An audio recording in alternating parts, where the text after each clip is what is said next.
आज आपण मैंने जानी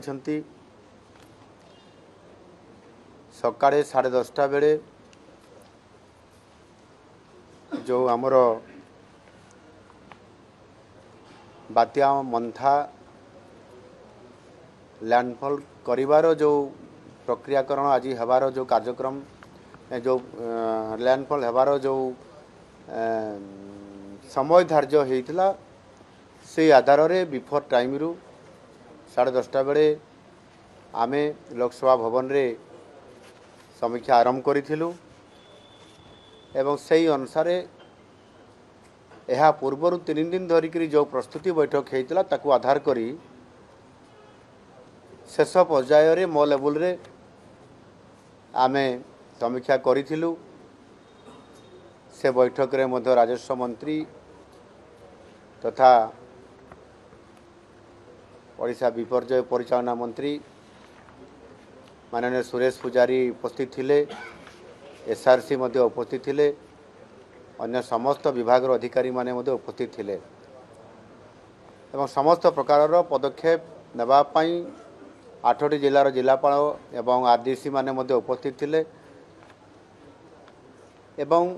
एबे संध्या बेले जो लैंडफॉल हेबार जो समय थिला 7टा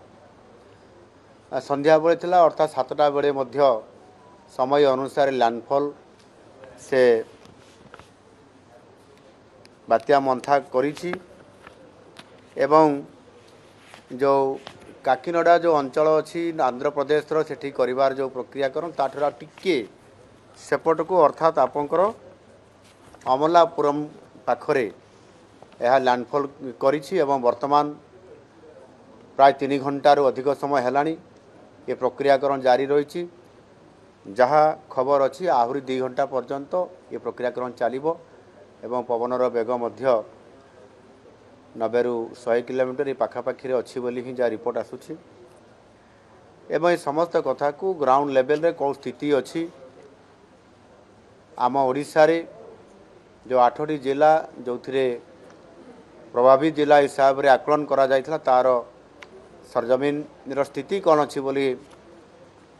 एठी आमर जो ओसडमा कंट्रोल रूम रे मु प्राय 9टा बेले एठी पहुँचली आमर राजस्व मंत्री एवं एसआरसी एठी उपस्थित थिले ए बाबद रे आमे प्रथमे जो आमर आईएमडी रो तार ग्राफिक चित्र अच्छी ता उपरे आमे नजर कलु एवं तापरे आमे ता बाबद रे डिटेल्स आलोचना करूथुलु एवं सेथिरे जो भली भाव में आशंका करा जाउतला से आधार रे से प्रकार बहुत बड़ धनर एपर्यंत लैंडफॉल करिवार प्रभाव अता प्रभाव रे आमर 8टी जिला जेभली भाव प्रभावित हवा कथा प्रायतः से भली प्रभाव हेई नहीं बोली जहाँ रिपोर्ट आसुछि किछि जगार वर्षा होइछि जेमिति आपनकर गजपति रे आज दिन बड़े जोर वर्षा होइतिला 115 मिलीमीटर पर्यंत एवं आ गोटे जगह होछि गंजाम जिले में मध्य सेमती गोटे जगार प्रबल वर्षा होइतिला से भी सही 115 मिलीमीटर पाखापाखि वर्षा होइतिला या को छाड़ीदेला अन्य कौन सी स्थान रे बड़ धर वर्षा एवं पवन बहिबा ये देखा जाय नाही एणु एबे लैंडफॉल प्रक्रिया चली समय भितरे प्रायतः एबे भी मालकानगिरी रे तार प्रभाव पड़ी नाही एवं सेथिपाई आमे बंडा घाटी एवं जिलार सबु अंचल रिपोर्ट आमर निया जाउथिला से रिपोर्ट रु जहाँ जना पड़ुछि जे कौन सी प्रकार घटना एपर्यंत घटी नाही केवल गोटे 2टी जगार किछि गछ पड़ी दिन बेले गजपति रे पत्थर काशीनगर ब्लॉक अंचल रे पड़ीथिला एवं एमिति बहुत छोट घटना जो गुड़िक कि कोई पत्थर पड़ा गछटे पड़ा ता ठारू आउ किछि बड़ धरनर घटना घटी नाही जीवन हानि किंबा कौन सी प्राणी पशु संपदर मध्य कौन प्रकार क्षयक्षतिर घटना नजर को एपर्यंत आसबी नहीं। एणु यहाँ संपूर्ण भाव में आमर स्टेट कंट्रोल रूम रु आमर जो ओसडमा कंट्रोल रूम रु आम जो भाव में आमर ये डिपार्टमेंट तरफ यहाँ मॉनिटरिंग करा जाउछि एवं आम संपूर्ण भाव में आमर पूरा प्रस्तुति जो भाव में एनडीआरएफ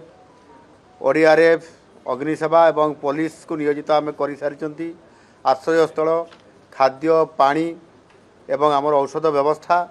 एवं विशेष करके शिशु गर्भवती महिला एमानंको एवं वृद्ध जो मैंने अच्छा एवं जटिल रोग जो मैंने पीड़ित अच्छा से शिफ्ट करवा ये प्रक्रिया भितर जो 8टी जिला आम चिन्हट करते प्राय 17,817 जन को सुरक्षित जगह को सेमानकु स्थानांतरित करा जाइछि एवं आवश्यक हेले अधिक लोकों को भी आम स्थानांतरित करिवार जो योजना थिला मत लगुना जे यार बहुत आहरी अधिक लोकों को स्थानांतरित करिया पई पड़िबो तथापि आसंता काली लैंडफॉल कला परे जेतेबेले मालकानगिरी जिला रायगड़ा जिला कोरापुट जिला या ऊपर जेतेबेले अतिक्रम करिवो से समयर स्थिति को अनुधान करा जाउछि आवश्यक हेले मध्य आमे वित्त पदक्षेप नेबा पई मध्य जिलापाल एवं सबु टीम को सबु विभाग समस्त को यह बारे सूचना दिया जाइछि एपर्यंत 2100 तांकु स्वास्थ्य केंद्र को स्थानांतरित करा जाइछि आउ 651 जन को मध्य स्थानांतरित करा जिबा पई चिन्हट करा जाइछि यदि परिस्थिति जटिल हुए ताले तुरंत समान को मध्य एबे भी प्रक्रिया जारी रही एणु से प्रकार जेहेतु बड़ धर जटिल परिस्थिति ना तापर सेमान को स्थानांतरित करने निर्देश दि जाई सरी एणु जदि आम मोटामोटी भाव में देखा ताहले आमर विभिन्न जो जमिति विद्युत विभाग तरफ वार्स डिपार्टमेंट तरफ आरडी डिपार्टमेंट तरफ एग्रीकल्चर डिपार्टमेंट तरफ समस्त प्रकार कौटी क्षय क्षति हे तार आकलन करने कौटी पोल भांग कि कौटी धोईज ये समस्त तुरंत कि कौटी पड़ज समस्त पंचायतराज विभाग सहित आमे समस्त प्रकार समीक्षा जारी रखीचु जमी कौन सी प्रकार भी बड़ धर घटना अघटन न घटू तापाई मध्य आमे जदियो ये बात्या मंथा जेभली भाव में क्षय क्षति करिवार जो आकलन प्राक आकलन करा जाउथला से एपर्यंत पहुँची नाही एवं एबे एबे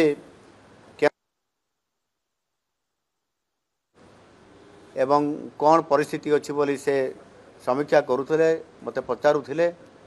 मो सरजमीन रिपोर्ट देला पर से भी कहले जे आंध्र मुख्यमंत्री को भी फोन रे जनईली एवं सेठिरे मध्य जदिओ सेठी अधिक प्रभाव अच्छी ओडिशा अपेक्षा किंतु सेठी भी बहुत बड़ क्षय क्षति हेबार एपर्यंत घटना घटी नाही जो आमर ट्रेन गुड़िक बातिल करा ही जाइछि जदि कौन सी प्रकार बड़ धर प्रभाव न रहे ताले जेतिकी समय पर्यंत बातिल कराई ता यथा समय पूर्वर मध्य ट्रेन गुड़िक चलाचल करने संकेत देवाई आम आलोचना करूँ और से विचार को नहीं खूब शीघ्र तापर से निश्चित निष्पत्ति नेबे एणु मोटामोटी आम जिते बड़े बात्या मंथा उपरे आम नजर रखीचु 3 दिन पूर्वर राजस्व मंत्री एवं ओडिशा आम जानी जे एक बात्या प्रवण बन्या प्रवण प्राकृतिक विपर्यय प्रवण अंचल होता कारण अनेक थर यार सम्मुखीन आम होता कारण ओडिशा निजर दृढ़ विपर्यय परिचालना व्यवस्था जेभली भाव में करी आसुछि एवं आज आम केवल जातीय स्तर में नुह विश्व स्तर में आम से उपयुक्त परिचालना करिबारे आमर बहुत भल रेकर्ड अच्छी एवं आमे ख्याति मध्य भल करि पारिछंती आ से दृष्टिकोण आमको आज दिन में यह मैनेजमेंट करिबारे सहज भी होछि एथिरे सरकार